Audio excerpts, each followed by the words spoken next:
이사야서 9장 1절입니다. 구약 성경 이사야서 시편 잠언 전도 아가 다음입니다. 시편 잠언 전도 아가 이사야서 9장 978페이지 정도입니다. 978페이지 이사야서 9장 1절입니다. 978페이지 이사야서 9장 1절부터 7절까지 교독하겠습니다.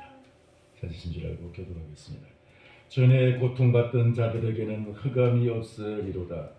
옛적에는 여호와께서 스불론 땅과 납달리 땅이 멸시를 당하게 하셨더니 후에는 해변길과 요단 저쪽 이방의 갈릴리를 영화롭게 하셨느니라.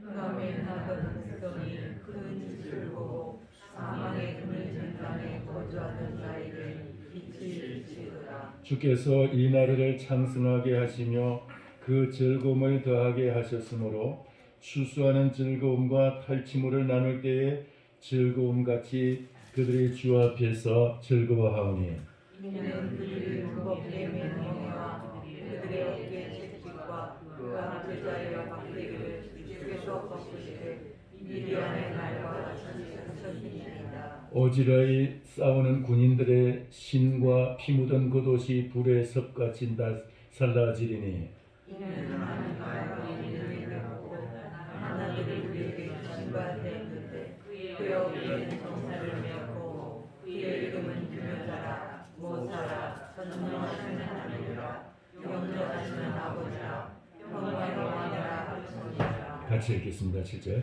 그 정사와 평강에 거함이 무궁하며 또 다윗의 왕좌와 그의 나라에 군림하며 그 나라를 굳게 세우고 지금 이후로 영원히 정의와 공의로 그것을 보존하실 것이라.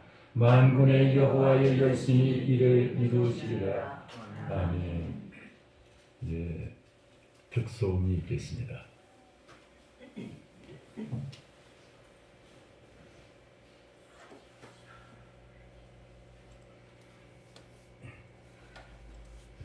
오늘 특성은요. 윤학원 장로님 우리나라뿐 아니라 세계적인 합창 지휘자고 작곡가이십니다. 그분이 마지막 은퇴하시면서 여호와는 나의 목자심이 인천 시립합창단이 미국 저 대학생들랑 같이 부른 건데요. 이렇게 잘 부른 찬양이 없는 것 같아요. 제가 참 은혜 받고 즐겨 듣는데 이 시간 함께 은혜 받으시길 바라고 우리 24일날 또 좋은 음악을 또 드릴 거니까 우리 함께 또 성탄 축하 예배 또 드리겠습니다. 오늘은 윤학원 지휘하시는 여호와는 나의 목자시니 드리시겠습니다.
기도하겠습니다. 살아계신 하나님 아버지 은혜를 감사합니다. 이 시간 주님께서 저희들에게 주시는 말씀을 대언하기 위해서 좀 이 강단에 섰습니다. 하나님의 말씀을 대언하는 이 시간 주의 성령께서 함께하여 주셔서 이 말씀이 우리 모두에게 우리의 영혼을 살리는 말씀이 되게 하옵시고 저희들에게 채찍의 말씀이 되고 우리의 영혼을 깨우는 말씀이 되게 하여 주셔서 참으로 주님 저희들이 아버지는 육신에 치우치지 아니하고 이 세상 정욕에 치우치지 아니하고 세상의 유혹을 따라가지 아니하고 오직 예수 그리스도와 이 복된 말씀을 따라서 믿음으로 승리하는 저희들 되게 하여 주옵소서. 이 시간 주님 주시는 말씀을 종의 입술에 대언하실 때에 성령께서 강권적으로 역사하시기를 소원하며 예수님의 이름으로 기도하옵나이다. 아멘. 할렐루야. 오늘날 우리 이 시대가 참 여러 가지로 우리에게 암담함을 주고 있습니다. 정치도 우리에게 희망을 주지 못하고 경제도 희망을 주지는 못하고 우리의 이 사회가 우리에게 희망을 주지 못하고 있습니다. 뿐만 아니라 코로나라는 인류 역사에 없었던 그런 그 두려운 전염병이 온 세계를 지금 이제 뒤덮고 두려움 가운데서 지금 우리에게 희망을 주지 못하고 있습니다. 이러한 시대에 우리에게 성경은 우리에게 뭐라고 말씀하시는지 하나님은 이 말씀을 통해서 우리에게 뭐라고 말씀하시는지 말씀을 통해서 우리에게 해답이 있기를 원합니다. 말씀을 통해서 우리의 나갈 길이 있기를 소원합니다. 우리 이 시대에 이런 그 시대와 비슷한 한 시대를 우리가 한번 찾아보자면은 이사야의 이 시대를 볼 수가 있겠습니다. 이사야서 7장, 8장, 9장 이 시대는 히스기야가 아직 왕이 되기 전 아하스, 그 아버지 아하스가 다스리던 시대입니다. 이 아하스 왕은 하나님을 알지 못하는 불신자였고 그리고 대단히 아부성이 강한 왕이었어요. 그래서 북이스라엘이 좀 이제 남유다를 공격할 것 같은 그 있으니까 저 멀리 있는 아수르에다가 조공을 바치고 아수르의 조공을 바치면서 북이스라엘을 공격해달라고 북이스라엘을 좀 다스리고 우리를 좀 도와달라고 그렇게 요청을 해서 이 아수르가 아람을 치고 아람에서 다시 북이스라엘을 침으로써 북이스라엘은 망하게 됐어요. 이제. 좀 있으면 이제 히스기야 때가 가서 이제 망하는데 거의 멸망하게 됩니다. 그래서 이제 아수르를 이 유다를 공격하지 않게 됩니다. 그런데 유다가 이제 이 아하스 왕이 그 다메섹에 와 있는 그 아수르 왕에게 찾아가서 또 이제 조공을 바치고 신하의 예를 다하면서 이제 아부를 떨게 됩니다. 자, 그러면서 이 자연히 유다는 아수르의 이제 그 조공을 바치는 그런 이제 국가가 되고 속국이 되는 거죠. 그러면서 이제 희망을 상실해가는 그런 나라가 됩니다. 그런 시대예요, 이 시대가. 그래서 이사야 선지자가 왕에게 찾아가서 왕이여 하나님이 도와주시는데 하나님께서 당신을 도우시고 이 나라를 도우실 것이라고 하나님께 징조를 구하고 하나님의 은총을 구하라고 강력하게 이제 요청을 했습니다. 그러면서 이제 7장에서 강력하게 요청을 했는데 왕은 나는 하나님께 그 징조를 구하지 않겠다고 다른 말은 하나님의 도우심을 구하지 않겠다고 아수르의 도움을 구하겠다고 그렇게 선포를 합니다. 그런 시대에 오늘날 우리나라는 지금 얼마 전까지 수십 년 전에 6.25가 왜 일어났습니까? 왜 우리나라가 분단됐습니까? 소련과 미국의 그 두 나라의 그 강대국 세력 다툼 아래서 우리나라는 남북으로 갈라지고 말았습니다. 자, 그리고 통일될 수 있는 이런 그 기운이 있어도 우리나라는 독일처럼 월남처럼 통일될 수가 없어요. 왜냐하면 양대 세력이 이제 통일을 갖다가 시켜주든지 해야지 우리는 지금 우리 스스로는 통일할 수 없는 우리가 스스로 통일해서 우리의 소원은 통일이라고 아무리 외쳐도 우리 스스로 통일할 수 없는 그런 이제 이 휴전선을 말하자면은 이제 양대 세력의 세계적인 양대 세력이 마주치고 있기 때문에 통일될 수가 없는 그런 곳에 있습니다. 지금은 이제 소련이 이제 무너지고 중국이 대신 일어나서 중국은 미국을 이길 수는 없지만 적어도 미국에 대항할 수 있는 힘은 가지고 있어요. 대항할 수 있는 힘. 그러니까 이런 중국과 미국의 등반이어서 우리나라는 경제적으로는 중국에 지금 이제 끌려가고 있고, 정치적으로는 군사적으로는 미국에 지금 이제 속해 있고, 지금 이렇게 지금 우리나라가 분열돼 가지고 이 편에도 저 편에도 설 수가 없는 그런 상황이 있어요. 참 이 나라가 여러분 어디에 이렇게 희망이 있겠습니까? 이런 상황에서.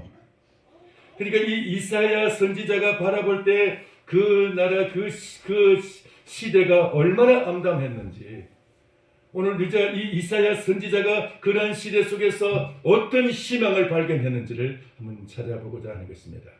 오늘 우리가 읽은 이 말씀은 바로 그러한 이 암담한 시대에 이사야에게 주어진 하나님의 희망의 메시지, 하나님의 소망의 메시지, 이것이 있습니다. 자, 1절부터 한번 보겠습니다. 1절. 전에 고통받던 자들에게는 흑암이 없으리로다. 여러분, 감정에는, 인간의 감정에는 색깔이 있어요. 색깔이고 빛이 있어요. 빛. 자, 고통은 여러분 어떤 빛을 띠고 있을까요? 자, 이 보세요. 빛을 밝은 빛으로부터 어둠에까지 이렇게 쭉 가야 된다면 이 고통은 빛의 밝은 데 속합니까? 어둠에 속합니까? 기쁨은 여러분 밝은 데 속합니까? 어둠에 속합니까? 밝음에 속하죠. 예. 그런데 전에 고통받던 자들에게는 흑암이, 어둠이 없으리로다. 이 무슨 말입니까? 이제 어둠으로 짓누르던 그 마음의 모든 고통이 날아가 버린다. 예. 어느 정도냐? 옛적에는 여호와께서 스불론 땅과 납달리 땅이 멸시를 당하게 하셨더니 후에는 해변길과 요단 저쪽 이방의 갈릴리를 영화롭게 하셨느니라. 스불론과 납달리 땅, 이 갈릴리 주변에 있는 이 지파들은 땅덩어리도 물론 넓지 못하게 차지했지만은, 근데 이 지파들은 아주 베니게라고 하죠. 페니키아, 두로, 시돈, 그리고 또 그 이북에 아수르라든가 바벨론이라든가 주변에 있는 그 강대국들, 아람이라든가 강대국들 늘 시달리고 짓밟히고 그리고 이제 약탈당하는 그런 지역이었어요. 이 갈릴리 지역은 어떻게 보면은 남쪽 유다보다는 땅은 좀 이제 나을지 모르는데, 땅은 비옥한 땅도 좀 있고 기후도 좀 괜찮고 그러는데, 이 지역이 아주 군사적으로 시달림을 많이 당하는 그런 곳이었어요. 아수르가 강할 때는 아수르에게 얻어터지고, 그리고 이제 바벨론이 강할 때는 바벨론에 얻어터지고, 이 페니키아가 강할 때는 페니키아에 얻어터지고, 그리고 아람 나라가 강할 때는 아람에 얻어터지고, 이런 지역이에요, 여기가. 근데 이런 지역에 이렇게 주변에 얻어터지고 살아가는 이 지역에 밝은 빛이 임하게 된다는 거예요. 이 지역에 희망이 있다는 거예요. 이 지역에 하나님께서 이 지역을 영화롭게 하신다는 거예요. 영화롭게. 네? 그게 뭐냐? 예수 그리스도의 소식인 것입니다. 예수 그리스도가 오실 때 이 모든 억울함과 압제당함과 그 모든 고통당함과 그리고 약탈당하는 그 모든 이제 고통으로부터 다 날려버리고 자유케 하는 역사가 있게 되는 것입니다. 할렐루야. 예수 그리스도, 그 이름이 우리에게 참 소망이고 빛이 되는 줄 믿습니다. 그러니까 이런 역사가, 그러니까 이사야 선지자가 그 당시에 이 암담한 그 당시의 그 상황을 바라볼 때 도저히 희망이 없을 것 같지만은, 하나님께서 이 땅에 희망을 주신다는, 소망을 주신다는, 하나님께서 이 땅에 자유와 평화와 하나님께서 구원을 주신다는 그런 이제 그 믿음이 온 거예요. 할렐루야. 이 은혜가 여러분에게 있기를 축원합니다. 우리가 이 세상에서 세상을 보면은 희망이 없어도 이 양대 세계 양대 강국이 우리나라를 갖다가 팽팽하게 이렇게 이제 그 영향력을 미치면서 이 휴전선에서 이제 지금 격돌하게 만들어도 예? 이 북한은 저 중국 믿고 지금 저렇게 지금 핵무기 개발하고 있잖아요. 중국이 버티고 있기 때문에 핵무기를 개발하지. 만약에 중국이 등 돌린다면 언제 저렇게 할 수 있겠어요? 예? 못한다 이 말이에요. 우리도 만약에 미국이 우리를 돕지 않았다면 우리는 벌써 공산화되고 말았을 거예요. 이런 상황이 된 거예요. 자, 그럼에도 불구하고 하나님께서 이 땅에 참 소망을 주셨어요. 우리에게 그 소망에 의해서 하나님께서 이만큼 또 경제적으로 부강하게 하시는데, 경제적으로 좀 잘 산다고 또 우리가 또 범죄하고 여러 가지 막 그 자유분방하게 되니까 죄가 이 땅을 갖다 덮으면서 또 다른 문제를 야기하게 됐어요. 여러분, 경제가 여러분 우리의 해답이 아니에요. 돈이 많다고 해서 우리가 잘 산다고 해서 그것이 우리에게서 참 자유를 주고 우리에게 참 소망을 주는 것 결코 아닌 것입니다. 하나님 안에서 예수 그리스도 없는 경제적인 부강함은 이게 재앙이 되고 그것이 오히려 새로운 그 범죄의 그런 기회가 되는 것이에요. 돈 많고 시간 많은 것이 얼마나 큰 범죄의 기회인지 여러분 아십니까? 돈 많고 시간. 어떤 사람은 돈은 많은데 시간이 없으면 막 바쁘게 일하게 돼. 예? 열심히 평일날 열심히 일하다가 주일날 또 교회 가서 열심히 봉사하고 할 일이 많아. 뭐 그래서 정신없이 바쁜 사람은 죄 지을 기회가 좀 적어요. 그런데 돈 많고 시간이 없어도 죄 지을 기회가 별로 없고, 시간은 많은데 돈이 없는 사람도 죄 지을 기회가 좀 적어요. 근데 돈 많고 시간 많은 사람이 제일 문제예요. 그 사람은 죄 지을 기회가 많아요. 예수 그리스도가 없는 사람은 그게 바로 범죄의 기회예요. 예수 그리스도가 그에게 그 심령 속에 은혜와 사랑으로 채워주실 때 하나님께서 그를 죄로부터 막아주시고 하나님께서 그를 붙들어 주실 줄을 믿습니다. 죄 안 지어도 세상의 기쁨이 아닌, 세상의 즐거움이 아닌 하나님이 주시는 은혜와 사랑이 있기 때문에 참 기쁨과 사랑, 그 만족이 있는 것이에요. 할렐루야. 그런데 그리스도가 없는 사람은, 예수 그리스도가 없는 사람은 너무 마음이 공허하기 때문에 여러분 그 마음을 채우려고 결국 죄의 길을 가게 되는 거예요. 자, 이렇게 이제 이 이사야 선지자는 그 암담한 시대에 이제 그러한 암담한 이런 그 나라의 그런 현실을 바라보면서 빛을, 한 줄기의 빛을 이제 발견하게 됐어요. 그래서 이 빛이 어느 정도 강한 빛이냐면은, 여러분 2절도 보겠습니다. 2절도 흑암에 행하던 백성이 큰 빛을 보고 사망에 그늘진 땅에 거주하던 자에게 빛이 비치도다. 이것이 바로 여러분 실제로 그 나라에 좀 이제 잘 살게 된다고 해서, 혹은 이제 저 주변에 압제하던 그 나라가 물러간다고 해서 이게 희망을 얘기하는 것이 아니에요. 근본적인 희망은 예수 그리스도이신 것입니다. 지금 저 말씀, 흑암에 행하던 백성이 큰 빛을 보고 사망에 그늘진 땅에 거주하던 자에게 빛이 비치도다. 그러니까 이 갈릴리 지역의 이러한 그 빛은, 이 큰 빛은 어떤 빛이냐? 이 땅에 그리스도가 나타날 것을 예언하는 말씀인 것입니다. 할렐루야. 예수 그리스도. 그리스도가 나타날 것을 이제 흑암에 행하던 이 백성, 그러니까 이 전혀 희망이 없던 이 지역, 이 민족에게도 하나님께서 이제 큰 희망의 빛을, 큰 빛을 주셨는데 그게 바로 그리스도이셨습니다. 그래서 예수 그리스도가 이 땅에 오심으로 말미암아 그 갈릴리 지역이 아주 소망의 땅이 되고, 이 땅은 이제 유명한 땅이 되어서 전 세계 역사 속에서 갈릴리에 오신 예수 그리스도, 이 갈릴리가 전 세계에서 아주 유명한 지역이 되고, 특별히 성도들에게는 이 지역은 성지가 돼요. 하나님이 사람으로 찾아오신 우리 구주이신 예수 그리스도가 거느렸던 그 땅이 우리에게는 정말 은혜의 땅이고 소망의 땅인 줄 믿습니다. 이 땅이 저주에 가까운, 저주받은 땅이었는데 어둠의 땅이었고 사람들이 외면하는 땅이었지만은, 갈릴리에서 무슨 선한 것이 나겠느냐, 나사렛에서 무슨 선한 것이 나겠느냐, 이 갈릴리는 완전히 이제 그 외면받던 땅이었지만은, 그러나 이제 갈릴리는 희망의 땅이 된 것이에요. 왜? 예수 그리스도가 오심으로써.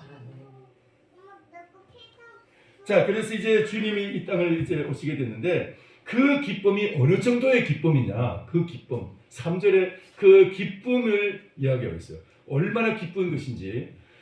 3절에 주께서 이 나라를 창성하게 하시며 그 즐거움을 더하게 하셨으므로 그 나라를 부강하게 창성하게 부강하게 하시고 즐거움을 더하게 하시는데 즐거움이 어느 정도의 즐거움이냐? 추수하는 즐거움과 탈취물을 나눌 때의 즐거움 같이 그들이 주 앞에서 즐거워하오니. 여러분, 농사 짓는 농민에게 있어서 가장 큰 즐거움이 뭡니까? 이 추수의 즐거움이에요. 가을에 추수에 대한 소망이 없다면 여름에 뭘 그렇게 땀 흘려서 농사를 짓겠어요? 추수의 즐거움, 이것이 농민에게 있어서 가장 큰 즐거움이에요. 가장 큰 소망입니다. 그리고 군인들에게 있어서 군인들이 이제 여러분 즐거움이 뭐냐? 지금은 물론 이제 좀 다릅니다만은 고대 사회에서는 군인들이 전쟁을 하게 되면은 사실 급료는 별로 많지 않아요. 이 군인들에게서 가장 큰 급료는 뭐냐? 전쟁을 해서 이겼을 때 그 빼앗은 남에게서 원수에게서 빼앗은 그 탈취물, 그 이제 뭡니까? 전리품이라고 하죠. 이 전리품을 나눌 때 즐거움이 가장 큰 즐거움이에요. 군인들의 즐거움이에요. 그러니까 군인들에게서는 이 전리품을 나누는 그 즐거움이 있고 그 농사짓는 농민들에게 있어서는 추수의 즐거움이 있는데 그 즐거움 같은 즐거움이 있는 것, 예수 그리스도께서 주신다는 것이에요. 할렐루야. 그리스도의 즐거움은 바로 추수의 즐거움과 전리품을 나누는 탈취물을 나누는 그 즐거움보다 더 큰 즐거움인 줄 믿습니다.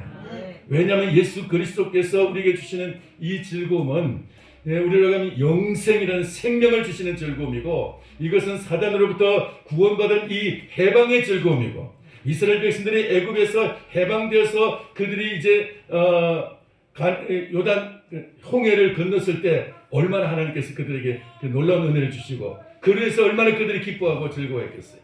그 즐거움이 우리들에게도 우리의 영혼 속에 넘치게 해주시는 줄 믿습니다. 그게 바로 제 오늘 이 말씀과 같이 그리스도가 주시는 즐거움인 것입니다. 자, 그래서 이런 그 즐거움을 이제 갖게 되는데 왜 이렇게 즐거워할 수가 있게 되느냐? 여기 4절에 이런 말씀이 있습니다. 4절과 6절에 이제 즐거워하는 이제 이유를 지금 얘기하고 있습니다. 즐거워하는 이유를 4절 이는 그들의 무겁게 맨 멍에와 그들의 어깨의 채찍과 그 압제자의 막대기를 주께서 꺾으시되 미디안의 날과 같이 하셨음이니이다.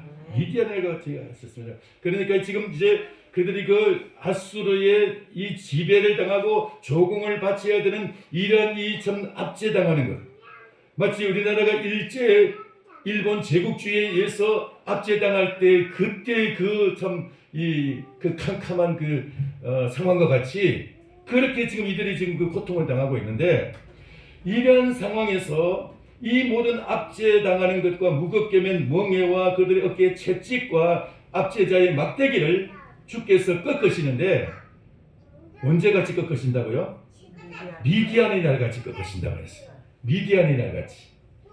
미디안이 언제 무슨 일이 있었느냐? 미디안의 날이라는 것이 사사기 7장에 보면은 미디안 족속이 이제 이 이스라엘 지배할 때가 있었어요. 이스라엘이 하도 하나님 앞에 범죄하니까 하나님께서 미디안 군대를 보내가지고 이 나라를 지배하면서 이제 막 압제를 하고 이제 그 가축을 뺏어가고 하니까 하나님께서 이제 부르짖는 이스라엘 백성들의 기도를 들으시고 기드온을 일으키셨어요.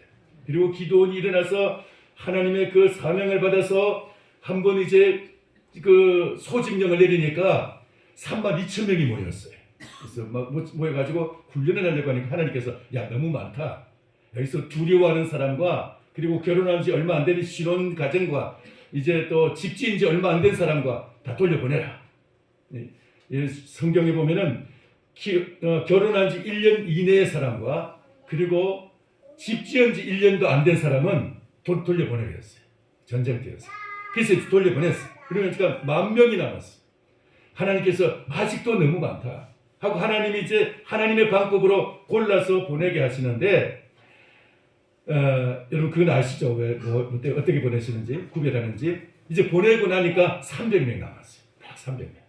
너무 얼마나 참 기도원이 두렵겠어요. 근데 하나님께서 그 300명 용사를 가지고 적을 무찌르게 하시는데 적이 얼마나 그 미디안의 그 군대 숫자가 얼마냐? 13만 5천 명이에요. 13만 5천 명. 그런데 이쪽이 100명씩 3대로 나눠가지고 저들이 자고 있는데 세 방향으로 3대로 나눠서 100명씩 항아리에다가 횃불을 숨기고 그리고 나팔 하나 들고 칼을 들었다 그러지 않았어요. 한쪽에는 횃불을 숨긴 항아리를 들고 한쪽에는 나팔을 들고 그리고 이제 살살살로 들어가가지고 그 근처에서 그냥 그 나팔을 팍 불면서 기도원의 신호에서 나팔을 불면서 횃불을 쫙 들고 300명이 그리고 이제 기도원을 위하여 하나님을 여호와 하나님을 위하여 하고 이제 외치는 거예요. 외쳤더니 이 미디안 군대가 일어나가지고는 자기들끼리 막 싸우기 시작해요. 일어나가지고는 그냥 자기들끼리 그냥 정신없이 싸우다가 겨우 정신 차리고 도망간 사람들 막 이제 도망치기 시작합니다. 13만 5천 명이니까 도망간 사람도 많았겠죠. 도망을 치는데 따라가요. 300명이 따라가요. 숲곳에서 그리고 이제 막 방해 장애물도 있었지만 그냥 따라갑니다. 따라가서 저기 이제 이제 안심했다. 그것들 숫자는 얼마 안 되는 것들 되게 힘드네. 그러면서 이제 막 이제 살았다 그러면서 이제 한숨을 쉬고 있을 때 느닷없이 또 들여다지. 그리고 거기서 또 진멸하는데 또 도망치고 다 진멸한 게 13만 5천 명이 다 전멸을 해버립니다. 할렐루야. 여러분 300명 대 14만 5천 명. 하나님께서 하신 줄 믿습니다. 그게 바로 미디안의 날이에요. 이게 미디안의 날. 미디안을 치신 것처럼 하나님께서 그렇게 이 나라도 하나님 역사하신다는 거예요. 오늘 우리에게도 하나님이 그런 역사가 나타날 것을 믿습니다. 하나님께서 우리에게 그런 은혜를 베풀어 주셔서 우리에게도 비록 하나님께서 이 나라가 비록 적은 힘이지만 하나님께서 강한 적을 물리쳐 주시고 하나님께서 우리에게 또 이제 비록 우리가 연약한 믿음이지만 하나님 우리를 도우셔서 기도원을 도우신 것처럼 하나님 우리에게 역사하셔서 하나님 이 나라의 모든 압제를 물리쳐 주시기를 소원합니다. 자, 이 미디안의 날과 같이 하나님이 하셔서 즐거워하게 된다. 그러니까 칼치물을 나누는 군인들과 같이 추수하는 농부들과 같이 그런 그 즐거움을 하나님이 우리에게 허락하시는데 미디안의 날처럼 우리에게 그런 자유함을 그런 승리를 주신다는 거예요. 할렐루야. 이게 언제라고요? 언제예요? 예수 그리스도의 오심이에요. 그리스도의 오심. 이게 성탄절이에요, 사실. 할렐루야. 예수님이 오시면 이것이 이루어지는 거예요. 근데 말씀이 제가 지난 주니까 한 3주 됐습니까? 말씀이 육신이 되어 우리 가운데 거하심에 우리가 그 영광을 보니 하나님의 은혜와 진리가 충만하더라. 아버지의 독생자의 영광이요 은혜와 진리가 충만하더라. 이제 그 하나님의 그 영광, 하나님의 독생자의 영광이 이제 우리 안에 오셔서 우리 속에서 이제는 그 은혜와 진리가 충만한 역사를 맛보게 하시고 하나님께서 그것을 즐거워하게 하시는 거예요. 말씀이 육신으로 우리 안에 오셔서 우리의 이 육신을 말씀의 사람으로 변화시켜 주시는 것입니다. 그동안에 밥만 먹고 육신의 양식만 취하던 우리들이 이제는 말씀을 통해서 영혼의 양식을 취하게 되고 그래서 우리의 영혼이 이제는 하나님께서 힘을 얻어서 육신을 지배하고 다스릴 수 있는 힘이 생기게 하십니다. 그렇게 될 때 우리는 자유함을 누리게 되고 하나님 주시는 이제 이 즐거움을 통해서 이 미디안의 날을 보게 되는 것입니다. 할렐루야. 이 성탄절이 여러분 우리 안에서 이런 놀라운 그 은혜의 역사, 구원의 역사가 일어나기를 축원합니다. 기도원의 날은 다른 것이 아니고 하나님의 말씀이 역사하니까 그들이 14만 5천 명의 적을 300명으로 물리칠 수가 있습니다. 그는 하나님의 말씀에 의해서 그렇게 됩니다. 말씀에 의해서. 오늘 그 말씀이 여러분에게 저에게 이루어지기를 축원합니다. 이 말씀 우리를 강권해서 아무리 강한 미디안 같은 강한 적이라 할지라도 하나님께서 이것을 다 날려버리시고 우리를 자유케 하시고 하나님이 우리를 일으키시기를 소원합니다. 여러분 육신의 자유만이 자유가 아니에요. 우리의 영혼이 뭔가에 이제 이끌리고 뭔가에 끌리고 있고 뭔가에 눌려 있다면 우리는 아직도 미디안에게 눌리고 있는 거예요. 이사야는 그것을 봤어요. 미디안이 꺾이고 이제 이스라엘이 자유케 된 것처럼 하나님 우리에게도 그런 역사가 있기를 축원합니다. 그게 바로 이 미디안의 날, 기도원의 시대의 미디안의 날과 같이 하나님은 오늘도 이 성탄이 여러분 그냥 행사로서 1년 중에 하루의 어떤 절기로서가 아니고 우리 안에서 실제적인 성탄이 이루어져야 되겠어요. 말씀이 우리 안에서 생명이 되고 말씀이 능력이 되고 말씀이 우리의 영혼과 육체를 지배하고 다스리는, 그건 다른 좀 쉽게 얘기하면 말씀에 온전히 순종하는 것을 얘기합니다. 말씀에 순종하는 것이 바로 우리 안에서 일어나는 성탄이에요. 할렐루야. 여러분 이게 얼마나 어려운지 참. 내가 이렇게 해야 되지. 주님이 말씀하셔서 주님이 이렇게 말씀하셔서 이렇게 해야지 하면서도 어느 순간에 육체는 그냥 딴 데로 그냥 끌려가 버려요. 어느 순간에 이제 눈에 보이는 것을 이거 하면 그냥 그 끌려가 버려요. 얼마나 이게 그냥 육신이 이끄는 이 힘이 강한지요. 아무리 우리가 결심을 해도 육신이 그냥 끌리면 그냥 딴 데로 끌려가 버려요. 순종한다는 것이, 말씀을 순종한다는 것이 얼마나 이것이 강한 힘인지 몰라요. 얼마나 이것이 놀라운 능력인지, 이게 하나님의 은혜인 것입니다. 할렐루야. 그게 성탄이에요. 그게 말씀을 순종하는 것이 진정한 성탄의 역사예요. 내 육신이, 내 감정이, 모든 것이 말씀에 순종하고 말씀에 내가 딱 이제 부복하는, 엎드리는 것. 그래서 말씀이 나를 지배하고 말씀이 나를 다스리는 것, 말씀이 나를 끌어가는 것, 이게 여러분 성탄이에요. 이게 이루어지지 않으면은 우리 삶 속에서 여러분 어떤 성탄절이 아무리 성대하게 치러져도 그 소용이 없어요.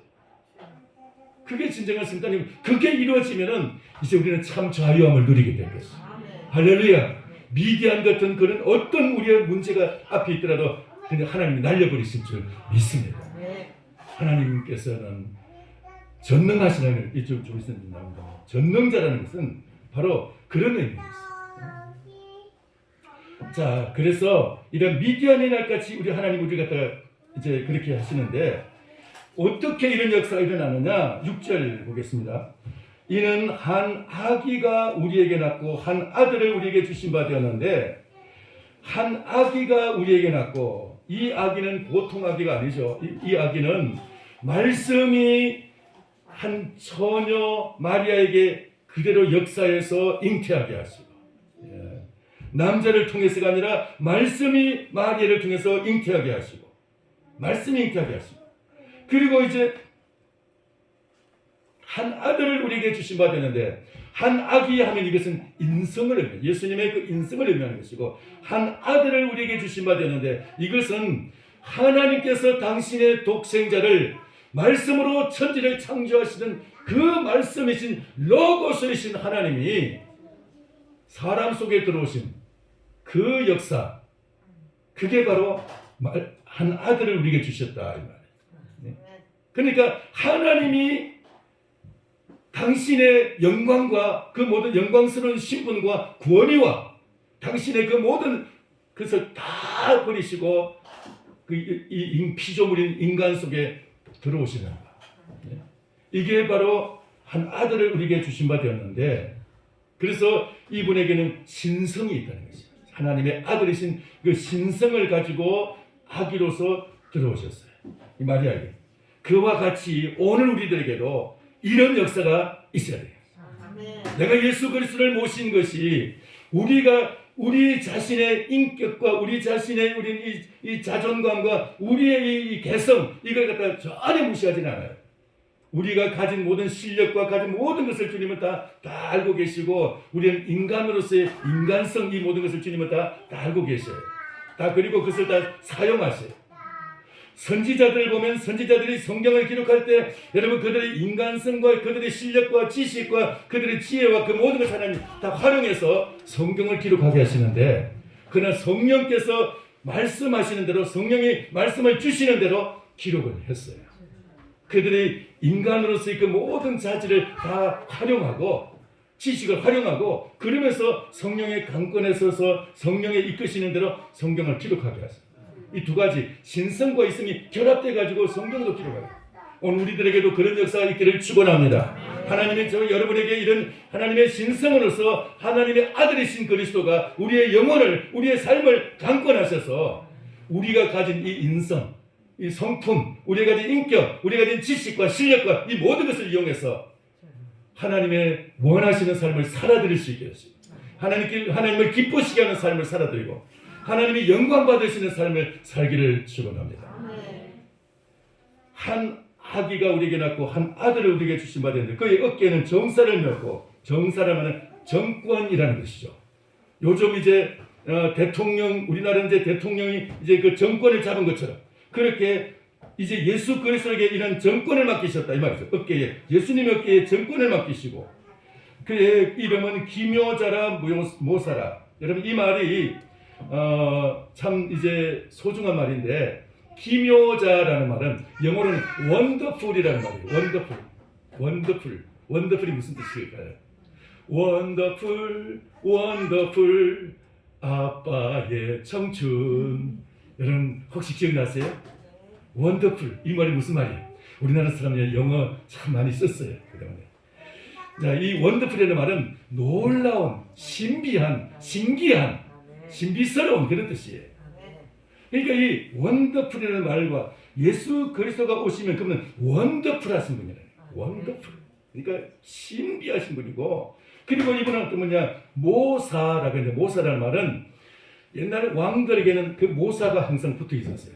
왕이 선생님 이 문제를 어떻게 해결하면 좋겠소 하고 물으면은 예 전하 이 문제의 상책은 이라고 중책은 이라고 하책은 이렇습니다. 이게 세 가지 방책을 내놓으면서 왕께서 선택하십시오. 그렇게 말해요. 그러면 왕이 봐서 이제 선택을 하는 거예요. 상책은 이래서 안 되고 하책은 이렇게 해서 중책을 선택하겠어. 그런데 그렇게 이제 밀고 나가는 거예요. 그러니까 왕에게 조언을 하고 상담을 하는 사람 그게 바로 모사예요. 이게 예수 그리스도가 바로 우리 인생의 모사로 찾아오셨어요. 내 인생의 문제를 가지고 주님 앞에 아뢰면 주님께서 그 문제를 가지고 너는 이렇게 해서 이런 방법들이 있는데 이렇게 행하면 좋겠다. 주님 우리에게 방법을 제시해 주시고 우리에게 지혜를 주시고 우리의 길을 열어주시고 문제를 해결해 주시고 할렐루야. 말씀 한마디로서 그냥 말씀 한마디면 아무리 얽힌 문제라도 아무리 좀 실타래에 얽힌 것처럼 얽힌 문제라도 깨끗이 한 방에 해결해 주시는 줄 믿습니다. 지혜로운 상담자예요. 그래서 기묘자 모사라는 말을 우리말은 따로 떨어져 있지만은 각각 다른 말로 쓰고 있지만 영어로는 원더풀 카운셀러라고 기록이 됐어요. 이 말은 놀라운 상담자, 신비스러운 상담자 이런 뜻이에요.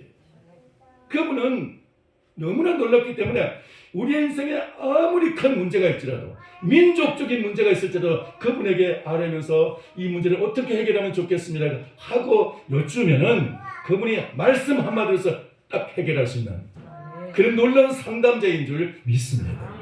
놀라운 상담자, 원더풀 카운셀러 이런 분이 있어요. 그리고 그분은 어떤 분이냐? 전능하신 하나님이라 영존하시는 아버지라. 전능하신 하나님. 예수 그리스도는 물론 이 땅에 오실 때는 연약한 한 아기의 모습으로 오셨고 초라한 이제 그 뭡니까? 목수의 아들로서 이 땅에 오셨지만은 주님은 이 땅에 오셨어도 막 심지어는 배고픔도 느끼시고 여러 가지 이제 그 어려움도 당하시고 십자가에 죽으실 때도 참 아주 그 연약한 모습으로 주님이 붙잡히고 십자가에 죽으셨지만은 그러나 주님은 전능하신 하나님이시죠. 할렐루야. 그분이 여러분 주님이 힘이 없어서 붙잡힌 것도 아니고 힘이 없어서 주님의 부하가 신하가 없어서 주님이 그렇게 이제 그 맥없이 십자가에 죽으신 것이 아니라 얼마든지 주님은 그 당신을 도울 수 있는 천사를 불러올 수 있고 얼마든지 거기서 이길 수가 있지만 로마를 정복할 힘도 있지만 주님은 거기를 가신 것은 아버지의 뜻을 이루기 위해서 가십니다. 할렐루야. 그래서 전능하신 하나님이시고 그리고 영존하신 아버지고 영원하신, 영어로 보면은 이것은 끝이 없는 이런 뜻이에요. 끝이 없는 아버지시다. 끝이 없는 아버지시고 평강의 왕, 영어로는 peace, the prince of peace, 평화의 왕자 이런 뜻이에요. 평화의 왕자. 평강의 왕으로 오셨어요. 예수 그리스도는 어디 가시든지 항상 주님은 그곳에서 평화를 이루게 하시는 분이세요. 어떤 전쟁터에서도 평화를 이루게 하시는 그런 분이신 줄 믿습니다. 죄송합니다. 시간이 갔지만 한 가지만 드리겠습니다. 2차 대전 때 독일군과 연합군이 전쟁이 일어났습니다.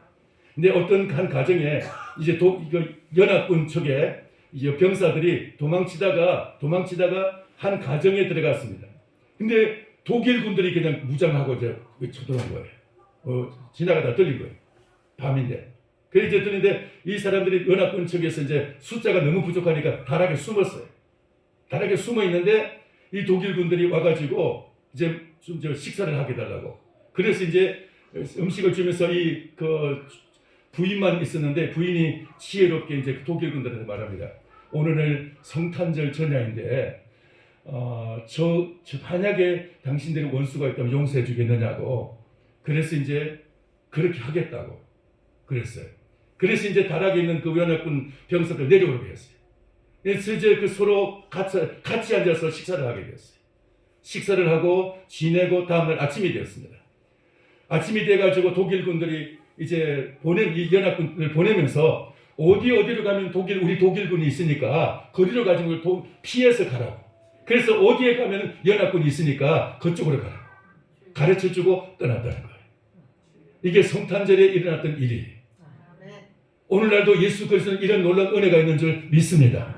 원수를 서로 사랑하게 만들고요. 전쟁을 종식시키는 평강의 왕이신 예수 그리스도. 하나님부터 얘기하겠습니다. 저 남아메리카에 가면은 칠레라는 나라와 아르헨티나라는 나라가 안데스 산맥을 중심으로 해서 나라가 나눠져 있어요.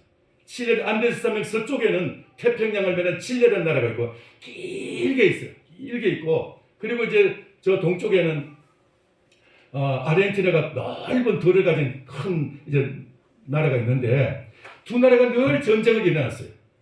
근데 그때 한 목사님이 성탄절날 이런 말씀을 외쳤어요. 뭐라고 했느냐면은 우리 아르헨티나의 그 안데스 산맥에 있는 모든 그 대포를 녹여가지고 예수 그리스도의 상을 만들었으면 좋겠다고 그렇게 이제 외쳤어요.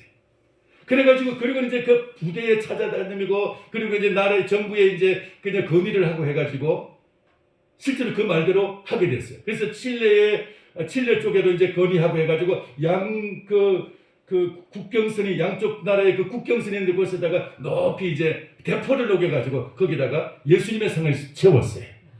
예수님의 상을 세우고 그때부터 전쟁이 끝나버리고 말았어요. 할렐루야. 전쟁이 끝나버리고 그리고 이제 그 상은 지금 세계 문화유산 그 유산 세계 문화유산인가 이제 거의 등재돼가지고 그것이 그렇게 이제 기념물이 되었어요. 예수 그리스도는 지금도 역시 마찬가지로 평화의 왕이신 줄 믿습니다. 예수 그리스도는 원수를 서로 화목하게 하신 역사가 있는 줄 믿습니다. 로마서 5장 8절에 보면은 로마 5장 10절에 보면 우리가 아직 원수였을 때 그리스도의 죽으심으로 하나님과 화목하게 되었습니다. 하나님과 화목하게 되었어요. 할렐루야. 그러니까 우리가 예수 그리스도께서 십자가의 죽으심을 통해서 하나님과 원수된 우리를 화목하게 하시고 사람과 사람 사이에서 원수된 관계를 화해하게 하시고 화목하게 하시는 예수 그리스도. 평화의 왕이신 줄 믿습니다. 성탄절은 여러분 그냥 단순히 하나의 절기가 아니고 이날은 이 인류의 역사를 바꾼 날인 것입니다. 그래서 예수 그리스도의 성탄이 여러분 이 인류의 역사의 기점이 되는 것을 여러분 아십니까? 그래서 그리스도의 탄생을 기점으로 해서 그 이전과 그 이후가 달라지죠. 그 이유는 주후 AD 몇 년? 주후 라틴어로 아노 도미니라고 해서 예수님의 시대 몇 년 하는 것이 바로 지금 이제 그 서기 몇 년이에요. 그게 바로 예수님의 시대 몇 년 이게 이렇게 돼 있어요. 그리고 이제 그 이제 예수님 탄생 이전을 뭐라 그럽니까? 그 이전을 BC라고 하죠. BC라는 건 Before Christ, 예수님 이전, 그리스도 이전 시대, 그렇게 말합니다. 예수 그리스도는 이 온 인류 역사의 기점이 되게 했어요. 영어로 역사라는 말은 무슨 말입니까? 그분의 이야기라는 뜻이에요. His story, 그분의 이야기라는 뜻입니다. 그러니까 예수 그리스도는 지금도 온 인류의 역사의 주인이 되시고 역사를 운행하고 계시고 예수 그리스도는 이 역사 속에서 화해케 하는 역사가 있는 줄 믿습니다. 왜 지금도 그런 화해가 일어나지 않느냐? 그건 인간의 범죄, 죄 때문에 그렇게 서로 대립하는 것이지, 그리스도가 가는 곳에는, 그리스도의 복음이 선포되는 곳에는 화해가 일어나게 되죠. 할렐루야. 여러분, 그리스도의 이 능력이, 권세가 여러분 통해서 나타날 수 있게 되기를 축원합니다. 기도하겠습니다. 살아계신 하나님 아버지, 2000년 전 이 땅에 오셔서 하나님과 사람과의 사이에서 우리를 화해케 하시려고 주님 생명까지 내어놓으시고, 주님 이 온 인류에게 이 참 생명의 빛을 주님 비춰주시고, 하나님 소망을 주시고, 우리에게 하나님 아버지 원수된 관계를 화목하게 하시고, 하나님 정말 이 놀라운 주님의 그 은총으로서 우리에게 흑암을 물리치고 이제 참 빛으로, 광명으로 주님 우리에게 이제 비춰주신 놀라운 은혜를 감사하며 주님을 찬양합니다.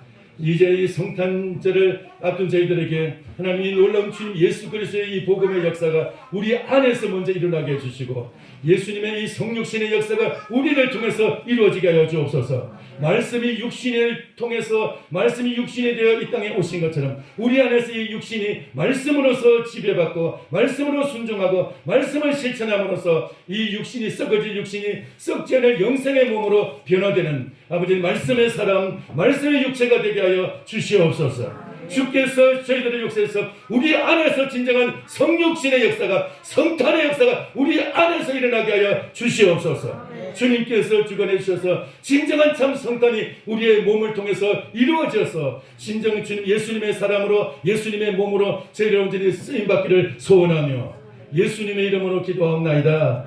아멘.